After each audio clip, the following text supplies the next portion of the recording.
Uma boa noite a todos. Ezequiel Mota falando pela página do Facebook da Casa Espírita Maria de Nazaré. Não estranhe, hoje não é o Sérgio, tá?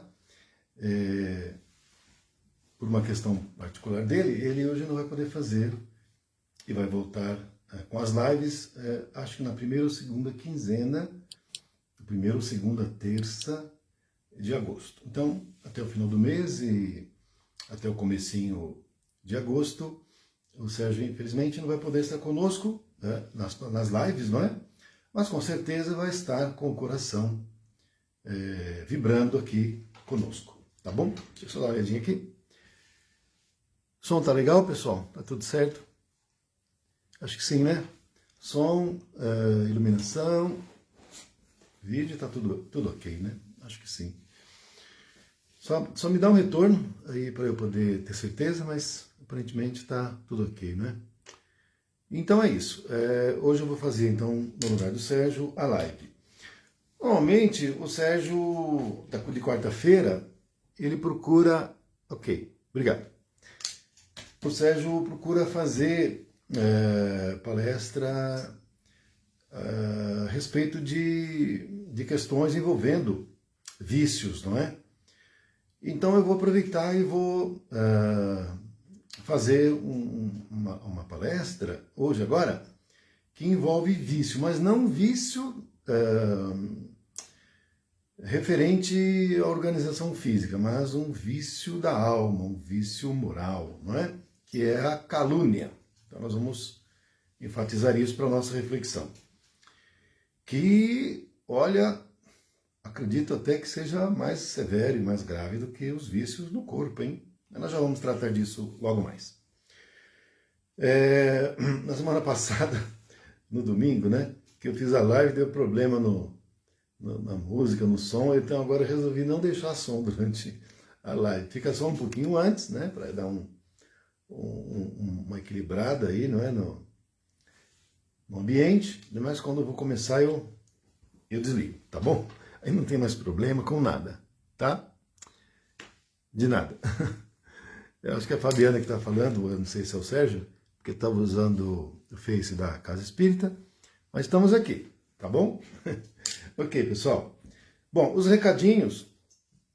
Primeiro, agradecer a todos, né, pelas doações de mantimentos e cobertores e tudo mais. Lá para a Casa Espírita, não é, no dia 12, que foi o dia da arrecadação de alimentos para a campanha da Fraternidade Alta de Souza. E não nos esquecendo que a campanha do agasalho vai até o final do mês, tá?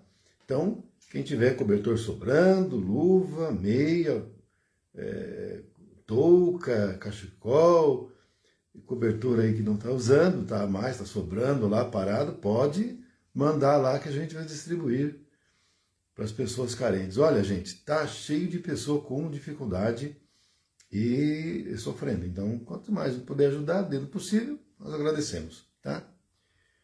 Hoje mesmo eu fui num lugar que era 3 da tarde, eu tinha saído de um compromisso, eu estava passando na rua, né, para ir pegar o meu carro, aí um rapaz me viu, estava a uns 50 metros, ele me viu, colocou a mão na barriga assim, e falando que estava morrendo de fome, não tinha comido nada. Olha só. Eu olhei para ele e falei, espera um pouquinho. Eu fui num local perto que tinha ali, vende por quilo lá comida, até já estava fechando, né, porque já eram 3 e pouco da tarde. O rapaz que atende lá estava comendo, porque depois que tem todo mundo que come. Até brinquei com ele, falei, você está na janta já? Ele falou, então, que é só agora que deu. Eu pedi para ele me fazer 2 marmitex, levei lá, dei para o rapaz. Aí ele pediu também outras coisas, né? Enfim. Mas enfim, então o que eu estou querendo enfatizar é que o pessoal de rua está difícil. Então, quanto mais pudermos ajudar, sobretudo agora na campanha do agasalho, fica aí o agradecimento antecipado. Nós temos lives todos os dias, né? Então todo dia às 18 horas, né? Convido a todos e também para que compartilhem com amigos, né, e outras pessoas, de grupo e tudo, para participarem conosco, estarem presentes nos lives todos os dias, né? Isso está sendo feito uma vez que nós tínhamos tarefas presenciais todos os dias na Casa Espírita e no momento está sendo possível, então estamos com as lives. Ao menos nós não ficamos desassistidos, todos nós, tá? Mas, presencialmente, temos de sexta, das 19 às 19h45, palestra evangélica, domingo, das 9 às 10, palestra espírita. Segunda-feira temos a tarefa de assistência espiritual, mas é privativa aos médiuns. Quem tiver alguma necessidade, qualquer coisa, é só enviar aí uma mensagem, um pedido, né? Pode ser aqui no grupo, pode ser para algum companheiro da Casa Espírita, algum trabalhador, ou mesmo levando lá o nome, ou pelo celular da Casa Espírita, não é? Que o número é 963004552, repetindo, 63004552. Envia a mensagem, o pedido, o que for, né, a solicitação, eu que estou atendendo. É preferível a mensagem pelo WhatsApp, porque no telefone, às vezes, eu não estou na hora disponível, ou não estou com o celular na mão, estou fazendo alguma outra coisa, não vou conseguir atender na hora. Pelo WhatsApp, fica ali a mensagem, eu respondo depois, não tem problema, tá bom? Então, é isso.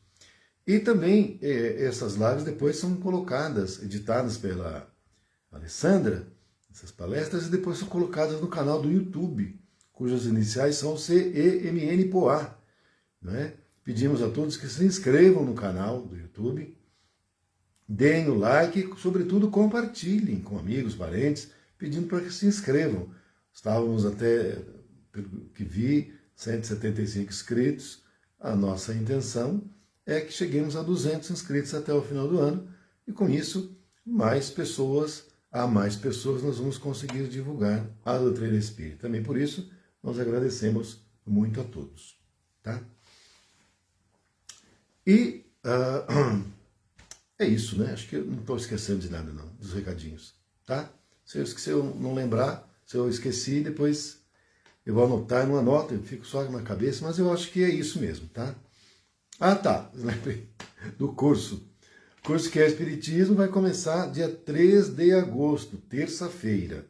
Então, todas as terças-feiras, a partir do dia 3 de agosto, vai até 30 de novembro. São 15 aulas, 4 meses, já descontados os feriados. Nós vamos estudar em conjunto, pelo aplicativo Meet, online, portanto, a doutrina espírita, o básico, né? O básico da doutrina espírita é a obra que é o Espiritismo, tá? De Allan Kardec. E vocês estão convidados, né? Ou também, se não forem fazer, é que convidem outros amigos, parentes, que queiram fazer. Como é online, não tem problema. Essa pessoa não precisa nem sair de casa. É das 19 às 20 horas, não é? Online, então a gente faz aqui na casa da gente, põe lá, fica ouvindo, tá? Então não tem problema nenhum. Aí tem que fornecer apenas o nome completo e o celular, porque daí a gente adiciona no grupo que nós criamos, e essas pessoas que estiverem adicionadas no grupo automaticamente já vão estar inscritas, tá? Para a gente poder fazer o cursinho aí, né? O estudo. Na verdade é um estudo, estamos todos aprendendo conjuntamente, não tem professor, nós somos aprendizes, todos nós. O único mestre é Jesus. Então nós vamos fazer aí o estudo, né? Vamos dizer assim, um estudo, né? Do básico da doutrina espírita, e vamos aprender conjuntamente. Sempre estamos aprendendo. Jesus é o nosso mestre maior, tá? Então é isso, tá bom? Vamos fazer uma prece? Vamos, para a gente começar? Mais propriamente e de imediato a palestra, tá? Vamos fechar os olhos e fazê-lo juntos.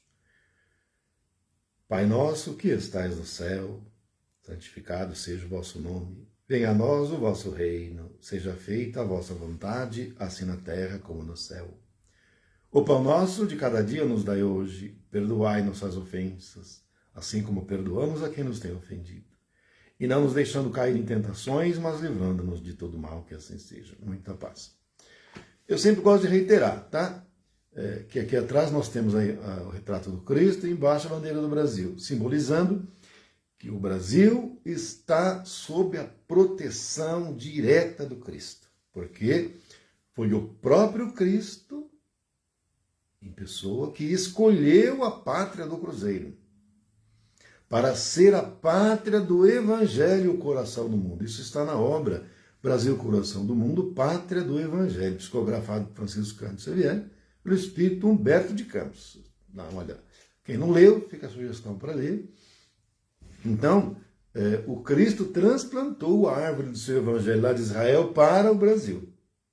Então, o Brasil está sob os auspícios e a proteção do próprio Cristo. Né?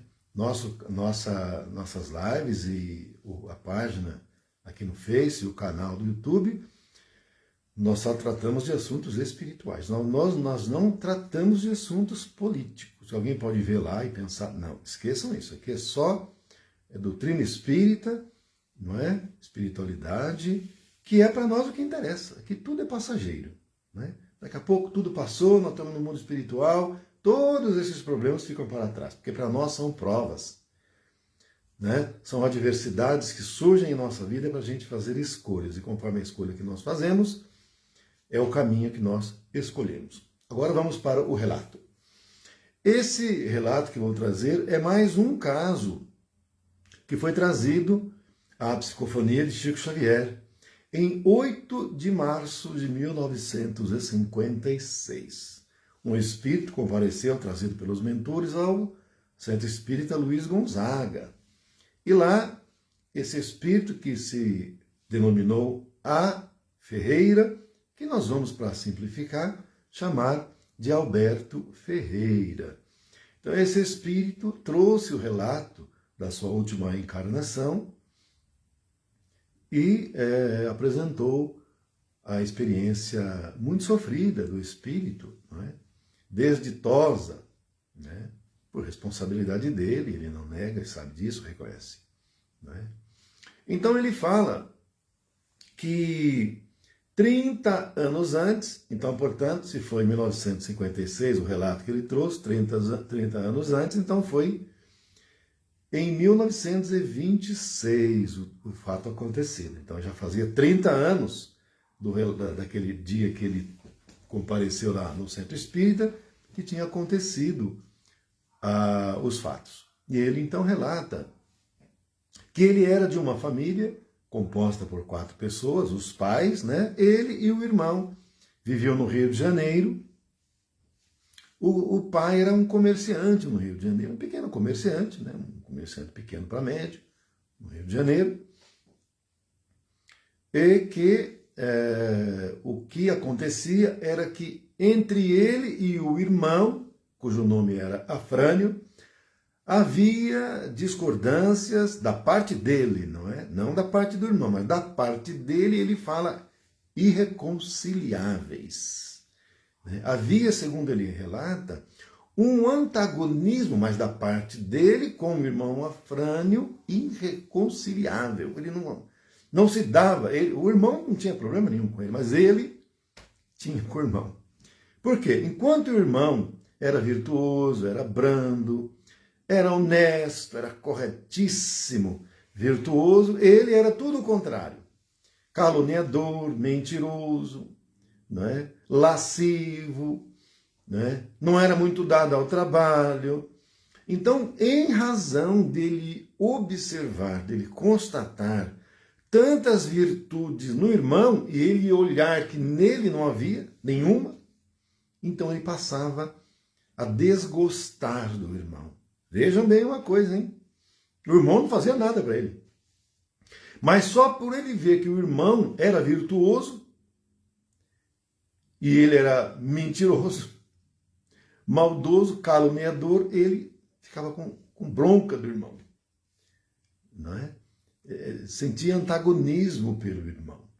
Por essa época, o irmão, que era o responsável por ser muito afável com todos e muito responsável, ele era a pessoa que cuidava da parte administrativa e dos negócios da família. E acontece que, nessa época, o irmão dele se casou, né, com uma senhora chamada Celina, não é? E já esperava um filhinho, né? A esposa estava esperando um filhinho do casal, não é?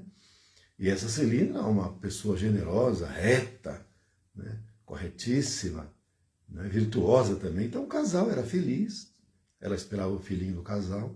Tudo corria a mil maravilhas. Ele, por sua vez, não é?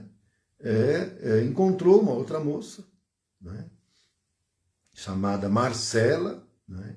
Que era como ele, né? Uma pessoa desregrada, que gostava de festa, de baile, de jogatina, e viviam nas relações amorosas aí, para tudo quanto era lado, até que essa moça Marcela ficou grávida dele, Alberto Ferreira. Mas quando isso aconteceu, de imediato ele já desencantou com a moça, abandonou sem piedade, sem dó e foi-se embora. Largou a moça lá grávida, falou, não é comigo, se vire, desse jeito. A moça, coitada, né, sem condições nenhuma, passou a viver uma penúria difícil, porque não era fácil, né? Então, embora ele tenha abandonado e largado a moça, grávida de um filho dele,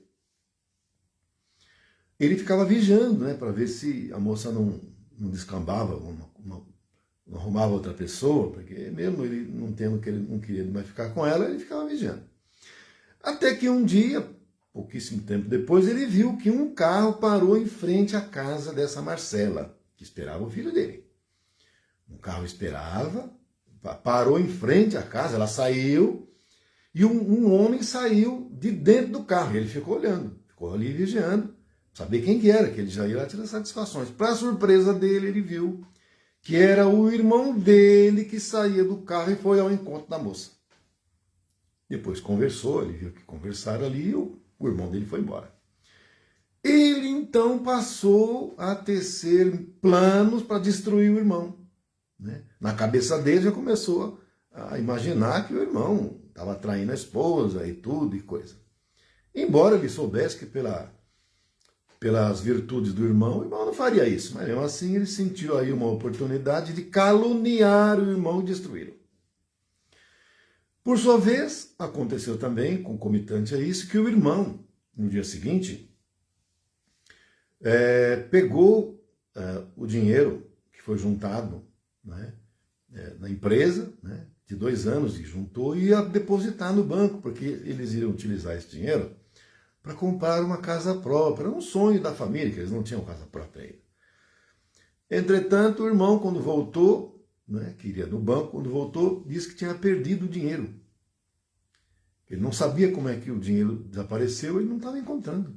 Aí, então, esse espírito, né, Alberto Ferreira, viu a oportunidade perfeita para destruir o irmão. Pegou o pai, pediu para conversar em particular com o pai, e começou a destilar o veneno no pai, falando que viu o irmão na casa de uma mulher desqualificada, que ele não falou que era a mulher que ele engravidou, não falou isso. Disse que é uma mulher desqualificada, que ele foi lá, ficou com a mulher, portanto, sugeriu a infidelidade conjugal do irmão, tudo mentira. E ainda disse que viu o irmão indo numa casa de jogo, na jogatina, onde ficou a noite inteira, bebendo, jogando, sugerindo que o irmão, então, teria perdido todo o dinheiro da família no jogo, o que ele inventou também. Não é? O pai, ouvindo aquilo, acreditou no filho. Entretanto, o que ele também não sabia era que a mãe e a cunhada estavam ouvindo sem que ele visse, e nem o pai não viu também. Ouviram a mentira dele, a calúnia dele, e também acreditaram, passando a partir daí a tratar o irmão Afrânio com frieza, né? Com desprezo, e porque a cunhada achava que ele tinha traído, perdido dinheiro, que ele não era a pessoa que ele mostrava ser. O pai também ficou contra, a mãe, todo mundo contra ele. E ele continuou tentando procurar o dinheiro, mas não achava o dinheiro. E aí o irmão ainda tinha falado que ele tinha gastado e tudo mais, e aí ele desesperou. O que ele acabou fazendo, esse irmão? Acabou por cometer o suicídio. Tomou veneno e, com isso, despediu-se do corpo físico através do envenenamento, através do suicídio, em razão da calúnia do irmão Alberto Ferreira. Ele, como sabia de tudo, não é, ficou até feliz, porque agora me livrei do meu irmão, esse que fica antagonizando comigo, me livrei dele, pensava ele assim. Mas o pai, após a morte do filho, o Afrânio, ficou desconsolado, a mãe, a própria esposa também, que não esperavam que isso pudesse acontecer, mas aconteceu. Ficaram todos desconsolados, embora o relato do irmão, não é? E aí esse pai mandou chamar a tal moça, que esse irmão Alberto Ferreira falou que o Afrânio tinha encontrado. Mandou chamar a moça, veio lá na casa dele, e falou assim, não, o Afrânio é uma pessoa corretíssima. Eu é que o chamei, ele não foi lá, eu que chamei, porque eu estou passando por uma penúria danada, uma situação dificílima, e como eu sei que o Afrânio sempre foi uma alma caridosa, eu chamei para ver se ele poderia ajudar, não é? E aí, então, descobriu que não era aquilo que o espírito Alberto Ferreira tinha falado, que aquilo não era verdade, não correspondia à realidade. E, para o assombro de todos, 3 dias depois, apareceu na casa da família um motorista, né, humilde, trazendo uma bolsa contendo todos os documentos e os 50 mil réis, que era o dinheiro que o Afrânio tinha esquecido lá no banco de trás do carro desse motorista, desse chofer, que eu tinha levado ao banco. Mas chegando lá no banco, ele acabou esquecendo e o motorista foi embora e também não viu a bolsa lá, mas depois viu e descobriu quem era e foi lá devolver todo o dinheiro, sendo descoberto, portanto, que o Afrânio não tinha gastado na jogatina nada, apenas era aquilo que ele tinha falado mesmo que tinha perdido, inadvertidamente ele acabou esquecendo lá no carro desse motorista, desse chofer, constatando então que o Afrânio era totalmente inocente, que não tinha feito absolutamente nada. Com isso, o que aconteceu? A esposa do Afrânio, agora viúva, né, ficou desencantada com a vida, provocando a prematuridade do parto. Ela entrou em trabalho de parto, bem antes de quando o nenê tinha que nascer. Entrou em trabalho de parto, angustiada, triste, acabou desencarnando ela e o nenê na barriga dela, os dois. Porque o nenê já era um espírito que estava ali para reencarnar. A desgostosa da vida, o nenê veio muito antes também, ainda não estava nem virado. Aquele tempo lá não tinha as condições médicas que tem hoje. O nenê não tinha virado, acabou desencarnando ela, o nenê. A mãe, por sua vez, uma tristeza imensa abateu o coraçãozinho da mãe, né? E ela, de tristeza, desencarnou. O pai, 3 meses depois, acabou também desencarnando, acompanhando a esposa. Ficando, portanto, sozinho, esse espírito Alberto Ferreira. Os pais então desencarnaram, a cunhada, grávida, desencarnou, e o irmão que se suicidou em razão da calúnia que ele fez. Vejam a situação. Então, ele se viu sozinho, mas com muito dinheiro, porque ficou tudo para ele. E ele passou a usufruir todo o dinheiro, gastando à vontade. Como se diz, gastando a rodo. Não é? Mas não tardou e começou a sentir um sentimento de culpa. Desculpe. Um sentimento de culpa atroz.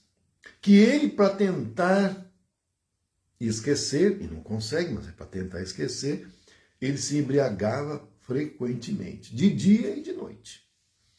Se embriagava, porque vinha um sentimento de culpa tão grande, porque ele foi o responsável pela derrocada da família. Suicídio do irmão, né? A morte da cunhada, grávida, com o neném na barriga.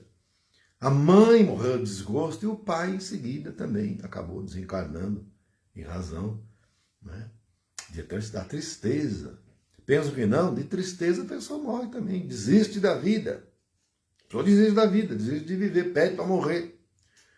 O meu pai, por exemplo, quando ele teve derrame, ele ficou com muitas limitações, foi um derrame muito forte, ficou com muitas limitações, né? Então, ele pedia para morrer também. E não demorou também 3 anos, ele desencarnou. Mas chegou o tempo também, né? A gente sabe. Ou se não chegou, é porque... Mas é isso aí tudo, não somos nós que temos condições de avaliar. Mas então, continuando no relato, esse espírito ficou com um sentimento de culpa muito grande. E na bebedeira, né, na vida dissoluta que ele passou a viver, já vivia, mas piorou, né? Vivia nas noitadas, na jogatina, com mulher para cima e para baixo. Também ele acabou entrando num processo de imersão em si mesmo, não é? E o sentimento de culpa atacando, ele ouvia a todo instante. Que ele bebia por quê? Porque era ele dormir. Se ele dormisse se ele estivesse dormindo assim normalmente, ele tinha sonhos terríveis, né? Ele não conseguia dormir, porque ele fechar os olhos para dormir vinha aqueles sonhos, né? E nos sonhos ele ouvia a cunhada: assassino, Caim, você matou o teu irmão, você foi o responsável pela minha morte. Aí ouvia o pai e a mãe também clamando, acusando. No sonho ele ficava... Então ele não queria nem dormir, porque ele tinha medo de dormir. Então o que ele fazia? Ele se embriagava, porque daí ele nem sonhava, né? Ele nem sonhava, porque estava embriagado, anestesiado. Mas fora daí era uma coisa terrível. Acabou que, com 3 anos, né, 3 anos depois, não demorou muito tempo, portanto, ele também desencarnou. Mas o que acontece é que quando ele desencarnou, em vez de melhorar, piorou. Porque a situação dele, ao desencarnar, foi muito pior enquanto ele estava encarnado. Porque daí ele foi para o umbral baixo. Lá ele foi escravizado, assediado, judiado, martirizado, porque o sentimento de culpa, né? E os espíritos não perdoam, você sabe como é que é, né? Tinha inimigos também no passado, tudo. O irmão dele não tinha nada contra ele, continuava não tendo, né? Porque o caluniado que sofre na terra a calúnia, se ele continuar com a dignidade dele, embora caluniado, e para todo mundo ele é o criminoso, mas ele não é, ele sabe que não é, na Terra ele é a pior das pessoas, mas no mundo espiritual, quando ele retorna vencedor, vitorioso, não é? Por não ter reagido, por não ter retribuído calúnia com calúnia ou com violência. Então ele retorna ao mundo espiritual um espírito vitorioso, iluminado. Ao passo que o caluniador, embora na Terra possa parecer um vencedor, que ninguém descobre as mentiras dele, quando ele vai para o mundo espiritual, ele vai que nem um dejeto, vai que nem um maltrapilho, porque fracassou na encarnação, né? Então, quando ele chegou no mundo espiritual, esse Alberto Ferreira, a situação dele foi muito ruim. Depois de muito tempo perambular pelo umbral, sofrer demais, aí então, espíritos de luz o resgataram, não é? E levaram lá para o centro espírita, onde o Chico Xavier realizava as suas atividades mediúnicas, onde lá funciona, como eu já tinha dito outras vezes, um hospital. Lá ele foi atendido, seguiu os primeiros atendimentos, tudo. E depois ele falou que sentia muito remorso, né? Sentimento de culpa por ter feito tudo aquilo, a calúnia toda. E que ele se sentia com uma dívida enorme para com o pai, com a mãe, a cunhada, o irmão, né? E por que não também com o espírito que estava reencarnante já no ventre da cunhada, né? Que seria seu sobrinho. Então ele fala que o único jeito dele não ficar com esse sentimento de culpa era uma reencarnação, porque daí quando você reencarna, o velho esquecimento não deixa você ficar lembrando daquilo tudo, né? Porque seria muito difícil. E então ele relata que os mentores estavam preparando uma nova encarnação para ele, já tinha passado 30 anos, hein? Uma nova reencarnação. Mas na nova encarnação ele não iria viver ainda nessa próxima encarnação no seio da família que ele denegreu, que ele não valorizou, né? Que eram o irmão Afrânio, a cunhada, o pai e a mãe. Ele não teria direito de voltar a viver, pelo menos não na próxima encarnação, no seio dessa família, que era o que ele queria, porque a intenção dele era saldar a dívida, mas não seria possível. Então ele falou Porque, primeiramente, ele teria que passar por uma encarnação, que nessa próxima encarnação dele, para ele aprender a valorizar a família, né, que é um templo, que ele iria reencarnar sem família, para ele aprender a valorizar a família.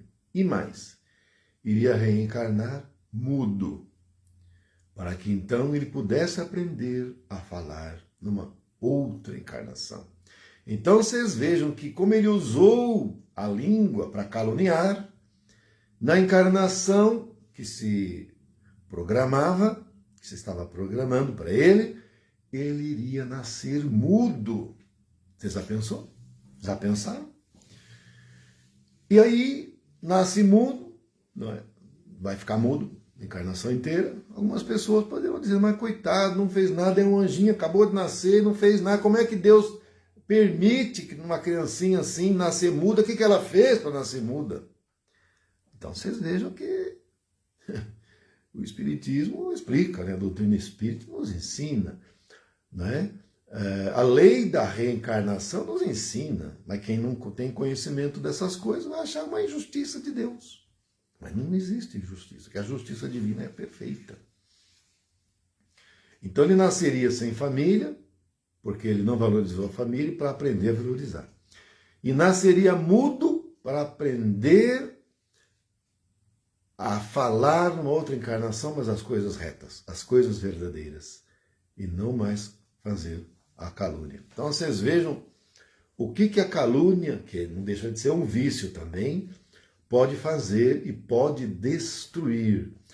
Para finalizar, eu vou contar para vocês agora um relato real e verdadeiro, né, que aconteceu em Poá décadas atrás, não é coisa recente não, tá? Eu já contei na Casa Espírita, vocês que são da Casa Espírita provavelmente vão lembrar, mas como há outros que certamente não ouviram, não é? Mas é um caso ocorrido em Poá há algumas décadas, não é? Esse relato que eu vou contar para vocês realmente aconteceu na cidade de Poá e ocorre que moravam vizinhos, né? Uma senhora também que gostava muito de falar da vida alheia, não é? E ela viu o vizinho, que era casado, tinha uma esposa, vizinhos dele, né? E ele viu esse vizinho no centro de Poá, né, dando um beijo numa outra mulher. Ela estava à distância quando ela viu isso, né? Aí ela correu lá na casa da vizinha, esposa desse senhor, e contou tudo. Lá eu vi seu marido lá aos beijos com outra mulher. Olha só. E a vizinha era ciumenta, tem mais isso, hein? Mas o que essa mulher, à distância e na posição em que ela viu, que ela não percebeu que não era um beijo, vamos dizer, um beijo amoroso. Era um beijo de cumprimento, era um beijo no rosto. Mas de onde ela estava, do ângulo que ela estava, parecia um beijo amoroso, né? Achou que fosse um beijo na boca. Mas não era um beijo no rosto cumprimentando uma pessoa, uma mulher. Era só isso, mas ela, de onde estava e o que ela achou que era, foi lá e contou para a vizinha, né? E a vizinha ciumenta. O marido chegou em casa, a mulher veio agressiva, achando que ele tinha traído, coisa que o valha. E pegou uma faca. E na discussão, empurra para lá, empurra para cá, grita, fala. A mulher pegou uma faca, para golpear o marido. Nisso o marido se defendeu, nisso que bateu a faca, a faca pegou assim de lado aqui no marido, pegou aqui nessa parte do lado aqui, mesmo ele defendendo, a faca bateu aqui, pegou de lado aqui, o marido morreu.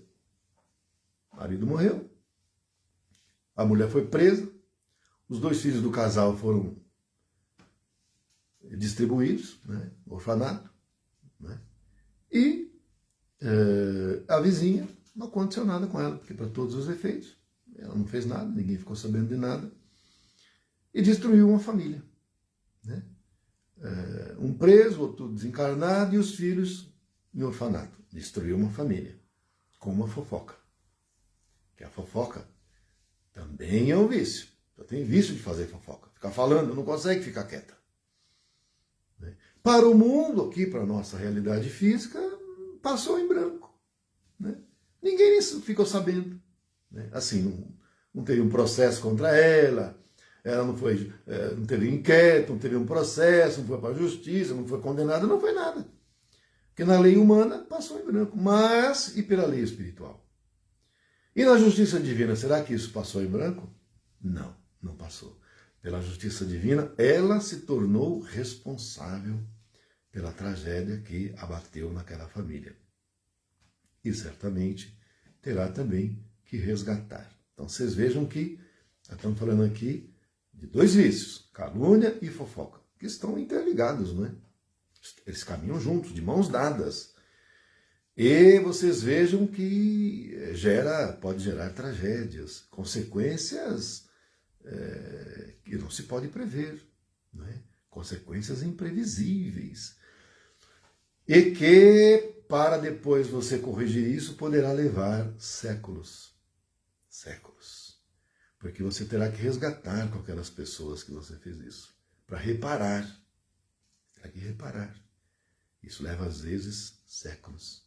Então é preciso termos muito cuidado, né, com a língua, gente. Por isso que o Chico sempre dizia, é prudente saber ouvir. Ouça mais do que fale.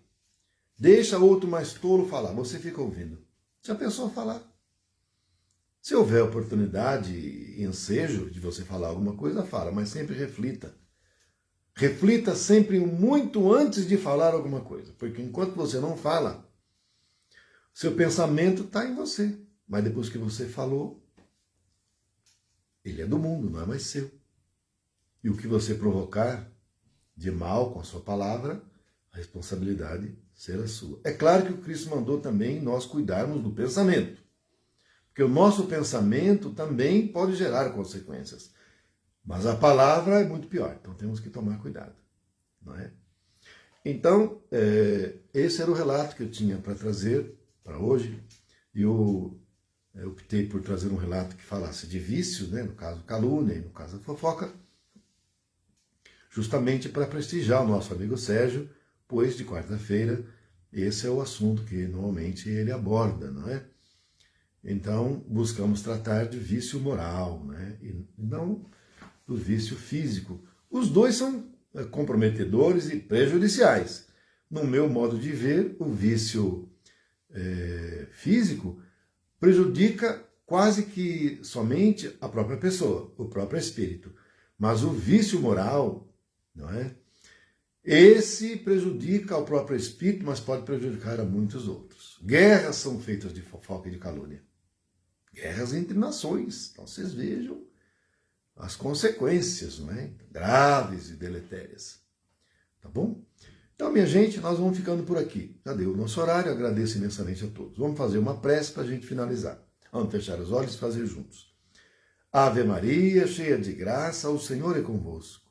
Bendita sois vós entre as mulheres, bendito é o fruto do vosso ventre, Jesus. Santa Maria, Mãe de Jesus, rogai por nós, os seus filhos, agora e na hora do nosso desencarne, que assim seja. Muita paz e muita luz, beijo no coração e até amanhã. Amanhã vamos estar aqui, aí nós vamos abordar um tema da doutrina espírita mais diretamente, mais propriamente, tá ok? E amanhã, então, às 18 horas, fiquem com Deus. Obrigado.